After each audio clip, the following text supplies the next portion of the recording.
चलिए, तो ब्राह्मण ग्रंथों की बात हो गई। अब अगला जो टॉपिक है वो है हमारा बौद्ध साहित्य। अगर हम बौद्ध साहित्य की बात करें तो यहाँ पर सबसे पहले तो आपको त्रिपिटक दिखेंगे, है ना। बौद्ध धर्म ग्रंथ में सबसे पहले आपको क्या दिखेगा? त्रिपिटक।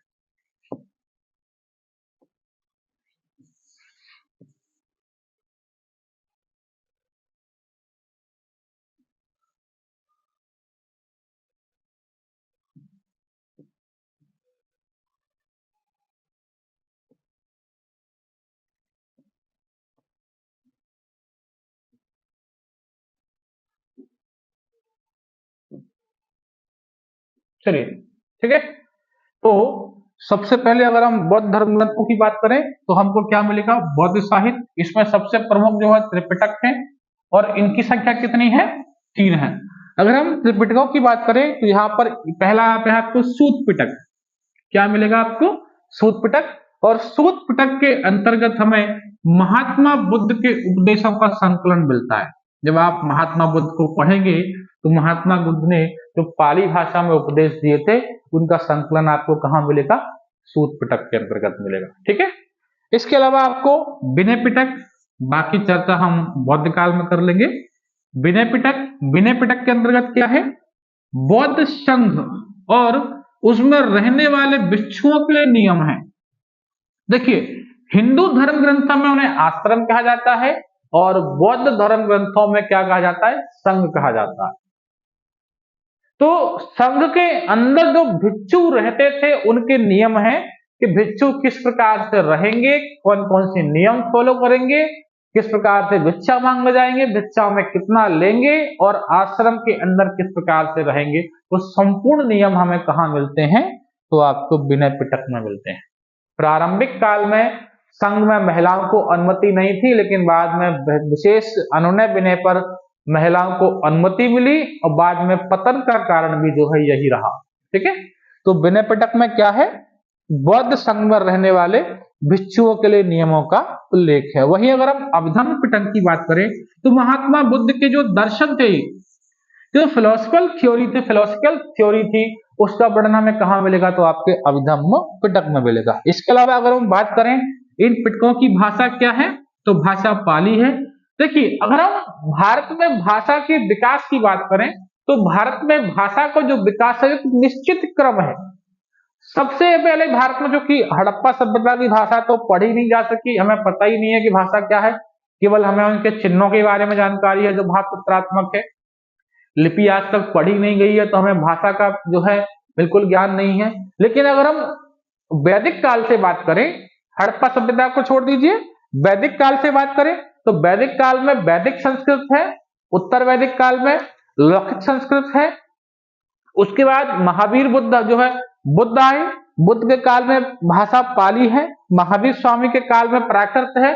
उसके बाद जब राजवंश आ जाते हैं तो वहां पर आपको भाषा अपभ्रंश, अपभ्रंश से अवहट्ट और अवहट्ट से जो है अवहट्ट से पुरानी हिंदी और उसके बाद आधुनिक हिंदी। यानी भारत में भाषा का विकास इस क्रम में रहा है। सबसे पहले जो है आपकी वैदिक संस्कृत, लौकिक संस्कृत, पाली, प्राकृत, अपभ्रंश, अवहट्ट और उसके बाद जो है पुरानी हिंदी और जो है आधुनिक हिंदी, ठीक है। तो महात्मा बुद्ध के काल में भाषा क्या है? पाली है। इसके अलावा बुद्ध काल के जो ग्रंथ हैं, एक तो आपके ये तीनों पिटक हो गए, इसके बाद मिलिंद पन्हो, दीपवंश और महावंश। अगर हम मिलिंद पन्हो की बात करें तो ये बड़ा फेमस ग्रंथ है। जब मिनांडर ने भारत पर आक्रमण किया तो कहते हैं वहां पर नागसेन और मिनांडर के बीच में एक प्रश्न और आंसर का एक क्रम चला था, जिसे मिलिंद पन्हो नामक ग्रंथ में क्या है? संकलित किया गया है। तो मिलिंद पन्हो से भी कहीं ना कहीं भारत के इतिहास की जानकारी हमें मिलती है, ठीक है। इसके अलावा जातक कथाएं, अगर हम जातक कथाओं की बात करें तो जातक कथाएं भगवान बुद्ध के पूर्व जन्म की कथाएं हैं। यानी भगवान जन्म के बुद्ध से पहले के जन्म कौन कौन से थे, उस जन्म में क्या कार्य थे, सारा वर्णन हमें कहां से मिलेगा? जातक कथाओं से मिलेगा। और इनकी संख्या कितनी है? इनकी संख्या है आपकी 549, ठीक है। तो ये है आपके सारे बौद्ध ग्रंथ। त्रिपिटक, जिसमें सुत पिटक, विनय पिटक, अभिधम्म पिटक, मिलिंदपन हो, दीपवंश, महावंश और जातक कथाएं। इसके बाद अगला है हमारा जैन साहित्य। जैन साहित्य की जो भाषा थी वो प्राकृत थी, जैसा मैंने अभी बताया। कि सबसे पहले वैदिक संस्कृत, उसके बाद लौकिकाई। तो वैदिक, अगर आप जैन साहित्य की बात करेंगे तो यहाँ पर आपको भगवती सूत्र और जो है एक कालिका पुराण है ना। कालिका पुराण है जैन धर्म का, लेकिन आपको लगा होगा ऐसा कि हिंदू धर्म ग्रंथ का है। एमपीपीएससी में एक बार पूछा जा चुका है और यहाँ से क्वेश्चन लगभग बच्चों का कुछ गलत भी हुआ था, क्योंकि कालिका हिंदू धर्म ग्रंथ में एक देवी है, लेकिन यहाँ पर कालिका पुराण किसका है? जैन धर्म का है। ठीक है। इसके बाद अगला है हमारा ऐतिहासिक व समसामयिक साहित्य, यानी कि उस काल में कौन कौन से लेखक थे और उनके द्वारा कौन कौन से ग्रंथों को लिखा गया। ठीक है। सबसे पहले हम बात करेंगे अर्थशास्त्र की। अगर आपने मौर्य राजवंश पढ़ा होगा या आप मौर्य राजवंश आगे पढ़ेंगे तो आप देखेंगे वहां पर एक महान व्यक्तित्व की बात आती है, कौटिल्य या चाणक्य कह लीजिए या विष्णुगुप्त कह लीजिए। ये तक्षशिला विश्वविद्यालय के प्रोफेसर हुआ करते थे और कहते हैं कि एक बार जब सिकंदर दुनिया को जीतने के क्रम में चला था तो भारत की ओर बढ़ रहा था। उस समय भारत में घनानंद का शासन था, उत्तर भारत की कह लीजिए, या उत्तर भारत का जो महान सम्राट था उसमें घनानंद का नाम आता है। तो चंद्र कौटिल्य को लगा कि अगर मैं घनानंद को पहले ही आगाह कर दूंगा कि भारत में सिकंदर का आक्रमण होने वाला है तो कहीं ना कहीं भारत की सीमाएं सुरक्षित हो जाएंगी। चंद्रगुप्त नालंदा विश्वविद्यालय से भागता भागता जो सॉरी कौटिल्य जो है नालंदा विश्वविद्यालय से भागता हुआ कहाँ आता है? मगध आता है। जब देखता है मगध दरबार में जब पहुंचा तो मगध के महाराज शराब के नशे में डांस देख रहे थे। कौटिल्य ने मगध नरेश से कहा कि आपके दरवाजे पर सिकंदर तलवार, नंगी तलवार ले खड़ा हुआ है और आप यहाँ महिलाओं का नृत्य देख रहे हैं और मदिरा पान किए हुए हैं। एक सम्राट को ये शोभा नहीं देते।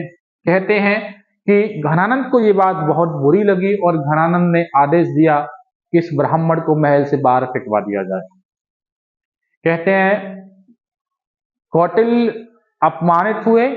अब वहां पर उन्होंने कहा कि एक दिन मैं आपका साम्राज्य को उखाड़ फेंकूंगा। उसके बाद वो चंद्रगुप्त मौर्य से मिले जो एक खेल खेल रहा था जिसमें न्याय कर रहा था। तो कौटिल्य को कहीं ना कहीं लगा कि अगर मैं इस बालक को सम्राट बनाऊं तो कैसा रहेगा। कहते हैं चंद्रगुप्त को वहां से लिया और नालंदा विश्वविद्यालय ले गए, सॉरी तक्षशिला विश्वविद्यालय ले गए और वहां पर जाकर उसकी पूरी शिक्षा वगैरह कराई और बाद में वहां पर एक सेना इकट्ठी की।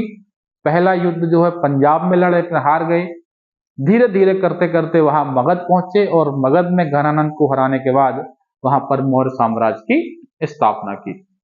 तो चंद्रगुप्त के दरबार में थे आपके कौटिल्य, उनके गुरु भी थे और उनके दरबार में भी जो थे। इन्होंने चाणक्य नीति भी लिखी है।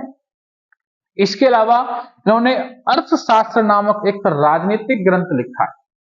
राजनीति किस प्रकार से करनी चाहिए, राजनीति में राजा के गुण क्या होने चाहिए, राजा को शासन कैसे करना चाहिए, राजा के पास पावर कितनी होनी चाहिए, उस पावर का प्रयोग कैसे करना है, सभी वर्णन आपको कहां मिलेंगे? तो कौटिल्य के अर्थशास्त्र में मिलेंगे, है ना।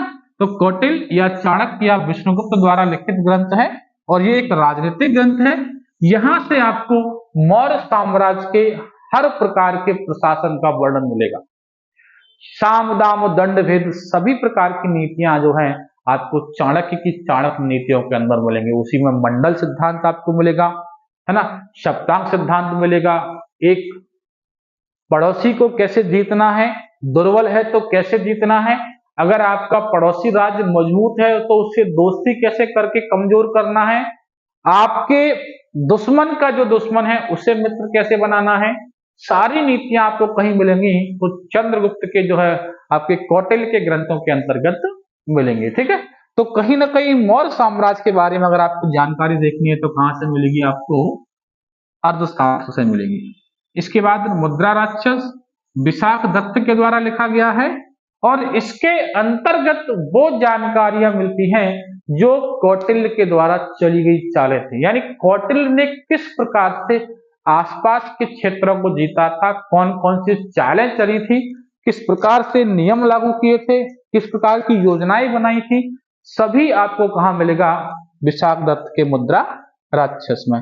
इसके बाद अगला आपका ग्रंथ है राजतरंगिणी, इसको कलहड़ ने लिखा है और यहां से आपको कश्मीर के इतिहास का वर्णन मिलेगा।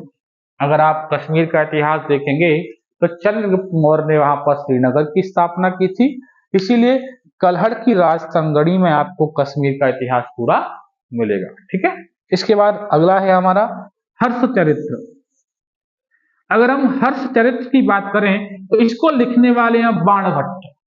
बाणभट्ट जो है हर्षवर्धन एक सम्राट हुए महान, उनके दरबारी कवि थे और उन्होंने ही लिखा है हर्षचरित्र। आगे आप देख भी रहे होंगे हर्षवर्धन के विषय में आपको जानकारी कहां से मिलती है, तो हर्षचरित्र से।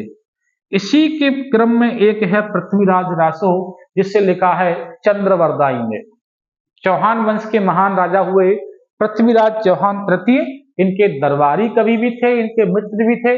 इन्होंने चंद्र जो है चंद्रवरदाई और इन्होंने ग्रंथ लिखा है पृथ्वीराज रासो। इसी ग्रंथ के अंदर जानकारी मिलती है कि पृथ्वीराज चौहान ने 17 बार मोहम्मद गौरी को हराया था। हालांकि इतिहास में वर्णन केवल 2 ही बार मिलता है, 1192 और 1191 का, लेकिन चंद्रवरदाई अपने ग्रंथ पृथ्वीराज रासो में लिखते हैं कि मेरे महाराज पृथ्वीराज चौहान ने मोहम्मद गौरी को 17 बार हराया था। ठीक है, इसका जो अंतिम भाग है वो उनके पुत्र ने लिखा था। ऐसा कहा जाता है कि अब इतिहास ये कहता है जब आखिरी बार मोहम्मद गौरी ने आक्रमण किया तो वह पृथ्वीराज चौहान को पकड़कर अपने क्षेत्र गजनी ले गया और वहां पर कैद खाने में कैद कर दिया। कहते हैं कि एक दिन उसने पृथ्वीराज चौहान को निकलवाया और कहा कि हम देखना चाहते हैं, हमने सुना है कि तुम शब्द वेदी बाण चला लेते हो, हम आपके उस शब्द वेदी बाण का निशाना देखना चाहते हैं। कहते हैं चंद्रवरदाई ने एक चौपाई कही, उस चौपाई के आधार पर पृथ्वीराज चौहान ने निशाना लगाया और मोहम्मद गौरी की हत्या कर दी। 4 बांस जो है 24 गज अंगुल अष्टप्रधान का ऊपर बैठा सुल्तान मत्तू को चौहान, है ना। 4 बांस 22 गज ऐसा कुछ एक चौपाई है, मैं भूल रहा हूं, वो जो है चंद्रवरदाई ने कही और पृथ्वीराज चौहान ने अचूक निशाना लगाया, वहीं पर जो है मोहम्मद गौरी की हत्या हुई। और इधर चंद्रवरदाई ने पृथ्वीराज चौहान की हत्या की और स्वयं आत्महत्या कर ली। लास्ट का जो चैप्टर है वो उनके बेटे ने पूर्ण किया है। तो ये है आपका पृथ्वीराज चौहान का पृथ्वीराज रासो, जिसे किसने लिखा है, चंद्रवरदाई ने लिखा। ठीक है, इसके बाद हम बात करें विदेशी यात्रियों का विवरण, तो इसमें पहला नाम आता है हेरोडोटस, जिन्होंने लिखी है हिस्टोरिका नामक पुस्तक। कौन सी लिखी है, हिस्टोरिका नामक पुस्तक, जिसमें भारत और पारस के संबंधों की चर्चा हमें जो है मिलती है। वहीं अगर हम बात करें मेगास्थनीज की, तो मेगास्थनीज सेल्यूकस निकेटर का राजदूत था, जो चंद्रगुप्त मौर्य के दरबार में आया था।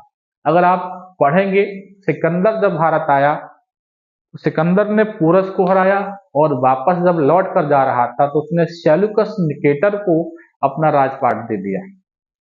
सेल्यूकस निकेटर ने बाद में 305 ईसा पूर्व में चंद्रगुप्त मौर्य से एक युद्ध लड़ा, जिसमें वो परास्त हुआ और परास्त होने के बाद चंद्रगुप्त मौर्य से उसने अपनी बेटी हेलेना या कार्नेलिया नाम आता है इतिहास में, उसका विवाह किया और उसी विवाह में दहेज के क्रम के लीजिए या उपहार के क्रम में उसने मेगास्थनीज को चंद्रगुप्त मौर्य के दरबार में भेजा था, जिन्होंने बाद में एक पुस्तक लिखी इंडिका, है ना।